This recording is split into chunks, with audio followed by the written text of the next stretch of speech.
Hey everybody, it's Eric from EP Autos again, and now I'm inside the Ecoboost 4-cylinder turbocharged 2016 Mustang, and I just wanted to show you a few little detail items here from the cockpit. Well, first, hopefully you'll be able to see.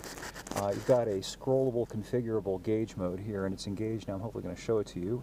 And click on that, and you can see the air-fuel ratio at any given moment, the amount of boost that's generated by the turbo. It goes up to just about 21 pounds of boost.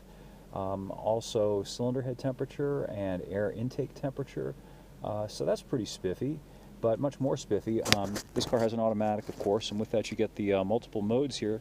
Cool modes include track mode, which gives you a much more aggressive stability and traction control setting that lets you really rock this car around. And you can actually turn the traction control all the way off, viva gorditas, just like that. Now I'm going to pull out here on the main road and show you how quick the thing is. And remember now, this is a 4-cylinder car. And line up for our takeoff. I'm going to power brake her just a little bit. And there we go. You can't feel those shifts, but they're super positive and firm. Here we go. And look at that. That's 80, just like that. I wasn't even able to keep track of how quickly we got to 60. But according to instrumented testing, this thing will do 0 to 60 with the manual in about 5.4 seconds. And that's incredible. That is incredible. Yeah, the GT's quicker, but here's the thing. This 4-cylinder Mustang is quicker than probably 2/3 or 90% of all the V8 muscle cars of the past. In fact, I have an old Trans Am with a 455 V8, 7.4 liters. And I'd be reluctant to pit that thing against this for fear of embarrassing myself. And that's just to give you an idea. And the other thing about it is that it's relatively inexpensive. You can pick this one up with the manual for just about $25,000 bucks.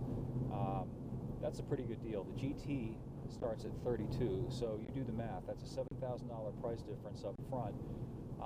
And my bet is that you could wick up the performance of this 4-cylinder turbo, 310 horsepower from the factory with 20 pounds of boost. Give it a few more pounds of boost, a few other things, and this thing would fly. Really fly. It already flies. My only criticism of this car, the only thing I don't like about it, is that you'd hardly know it is a turbocharged engine. There's no whistle, and unless you're looking at this scrollable LCD readout here, there's no turbo boost gauge, which is a shame.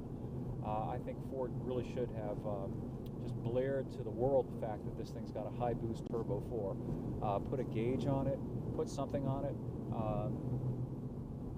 Anyway, that's it. I'm going to try and do another video when I come up the mountain to show you how well this thing handles, which by the way, is another thing that the 4 has an advantage over the V8 Power GT because it's a 4 versus an 8.